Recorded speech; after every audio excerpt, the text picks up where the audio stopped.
A retired Duke Energy boiler house building in New Albany is set to be demolished this weekend, but it's unclear exactly when this implosion is going to take place. Right, and it is just the boiler building. It's not the towers, but the Gallagher power plant's been around since 1958, but stopped operations a few years ago. It sits along the Ohio River in a rural area of New Albany. WHAS 11's Gabriel Gonzalez spent the day talking to local residents about what they can expect, and he's going to tell us now exactly what they're going to be bringing to the ground. Gabriel?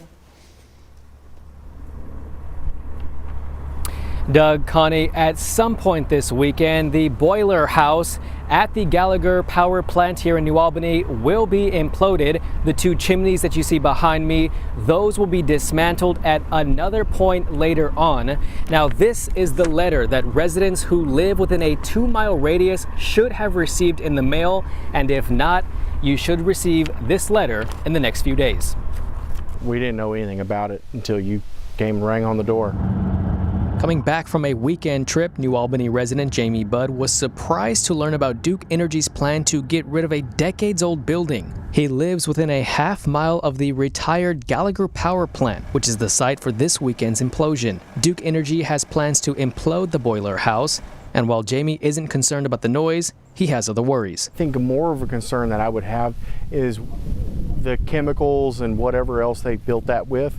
If there's any asbestos or anything like that, that may end up getting kicked up in the air. He pointed out soot still on his dad's house from years when the plant was open. It has not been operational since 2021. Just a few blocks over on Mariana Drive, 25-year resident Gary Stoy says life will go on whether the plant is there or not. I don't see how it's going to affect us one way or another.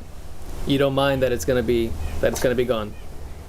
Don't matter to me. He says he got a letter in the mail a few weeks ago detailing those plans. You know, in this modern time, they take buildings down in the middle of in town, big sky-rise buildings. I'm sure they know what they're doing. A spokesperson for Duke Energy said the demolition of the plant has been carefully and safely planned and executed, following all rules and regulations, including protecting the environment. Adding internal equipment was also removed, and the building was thoroughly cleaned, removing all coal and ash. The company is reaching out to 6,000 homes and businesses located within 2 miles of the boiler house.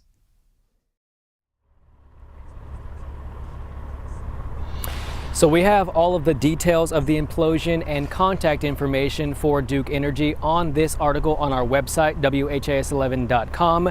Now, the company is also working with local law enforcement to make sure that residents stay safe in the implosion time. Also, it's very important to note that there is no public viewing when that implosion happens. Live in New Albany, Gabriel Gonzalez, WHAS 11, on your side.